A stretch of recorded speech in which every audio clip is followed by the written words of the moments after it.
how do you get a HMO license and when is it that you need to apply for one? I'm not only going to answer those questions for you, but also explain what a license is, why you need a HMO license, and the different aspects of the HMO licensing application.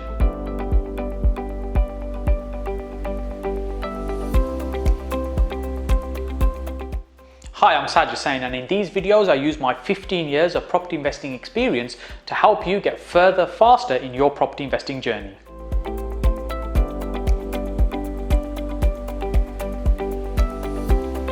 I've done a number of videos on HMOs and licensing and planning, and a question that I get asked a lot is around licensing, how it works, what it is, and also planning. In this video we'll focus specifically on the licensing aspect, but if you're interested in learning what the planning side of HMOs, make sure you put that in the comment section and we can do a separate video just on that. What is a HMO license? Essentially, it's consent from your local authority to grant you permission to operate a HMO, or a housing multiple occupation as is the full term, which is essentially a group of people that are unrelated to each other living in one house.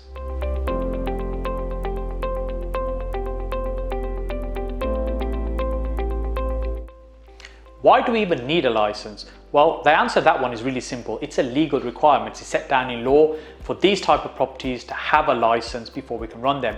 And I can understand why many people get confused around licensing, because it can seem quite complex. In fact, there's three different types of licenses. There's your mandatory licensing, there's selective licensing, and there's additional licensing as well. Here we're going to focus on mandatory licensing, which is the license requirements set by national government. The other two types of licensing are set by local government as additional requirements. Licensing changed in October 2018. So as it stands right now, if you have more than 4 people, i.e. 5 or more people in a house that are unrelated to each other, then it requires a license. Now, previously it used to be if there were, say, 3 stories in that property. That's been abolished. It doesn't apply anymore. However, as I mentioned, there's other local licensing requirements that may exist as well. So it's really important that you check with your local authority, because these are things that are done on a local level and not necessarily the same. Mandatory licensing is, however, the same throughout the country.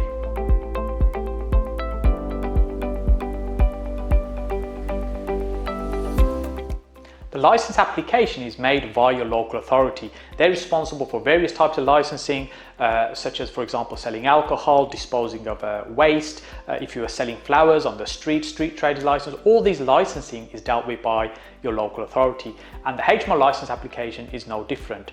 So there tends to be 3 key things that they're looking for in a license application. They're looking for the suitability of the property, i.e. the size, the rooms, the amenities. Then they're looking at the safety within the property, for example, how safe it is from a fire point of view and a fire risk. And then of course they're looking at the individual applicant. Like I said, this is mandatory licensing, and in Birmingham we only have mandatory licensing, but in other parts of the country it will vary. So for example, let's say you're in Leeds or in London, you'll have additional or selective licensing to also consider as well.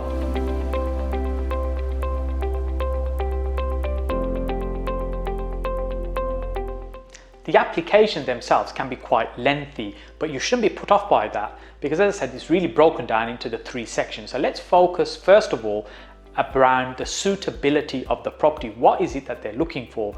Well, one of the things they're looking for is the rooms meet the minimum room size requirements. So for a single occupant room, the minimum room size is 6.52 square meters. For a double room, it's 10.22 square meters. Now, what that means is it's not that you'll have a double bed and a single bed, it's the number of occupants in the house. A really important point to mention here, that when we talk about licensing, the licensing is for the number of people that live in the house and not the number of bedrooms. So for example, you could have a 7-bedroom house, but maybe only a license for 6 people. That means only 6 people can actually live in the house. So when they're looking at the property, they want to see the suitability of room sizes and also things like, for example, number of bathrooms. Now the requirements might vary from your local authority in terms of what they want. So for instance, it may be that you can have 4 people sharing 1 bathroom. It may be that they'll allow you to go to 5 people from sharing 1 bathroom. Here's a little tip. Just because the licensing requirements are such, it doesn't mean that's what you need to insist on as a minimum. So for example, if you think about if you're living in a house with 4 other people and you're sharing 1 bathroom, that may meet the licensing requirement for that local authority, but it really isn't very practical. So it's really important to understand your market and who these properties being prepared for. Remember, the license application is just to satisfy the local authority and meet the minimum requirements to get a license.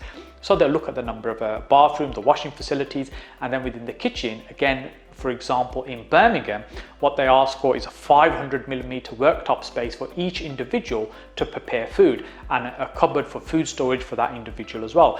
And also in the fridge, an individual shelf on the fridge and freezer. You need to have sufficient number of amount of cooking facilities. So in terms of rings on your hob, often you'll see people have 2 cookers fitted in larger HMOs, but there's other ways to get around some of these things as well. So what I mean by that is, let's say you need to have 2 sinks because the number of people that you've got in that particular property, say there's 6 people and they ask for 2 sinks.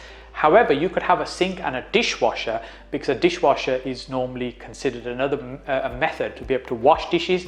So it doesn't have to feel so industrial, so commercial, and still feels like a home. The other thing to consider when looking at room sizes is that it needs to be usable space. So for example, if there's a slope in the roof, for example, like in an attic, then the height needs to be a minimum of 1.5 square meters, and anything beyond that needs to be disregarded. If you have an ensuite within the bedroom, as we do in most of our rooms, that has to be excluded as well. That might be 2.5, 3 square meters that you remove from the usable space. So the usable space needs to be at least either 10.22 or 6.52 as a size.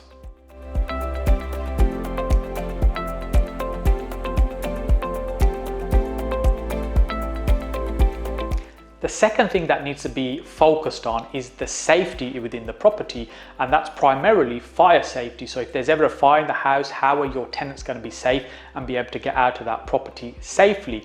Now remember, it's really important that you get in touch with the local authority before you start even creating a HMO to get some guidance from them.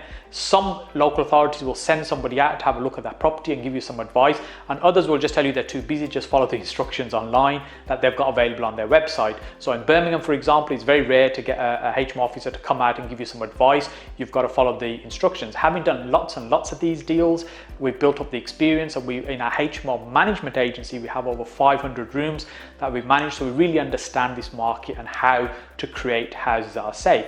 So within fire safety, what is they looking for? They're looking for a fire alarm system, they're looking for fire doors, emergency lighting, and what that means is they can isolate a fire within a building if there is a fire.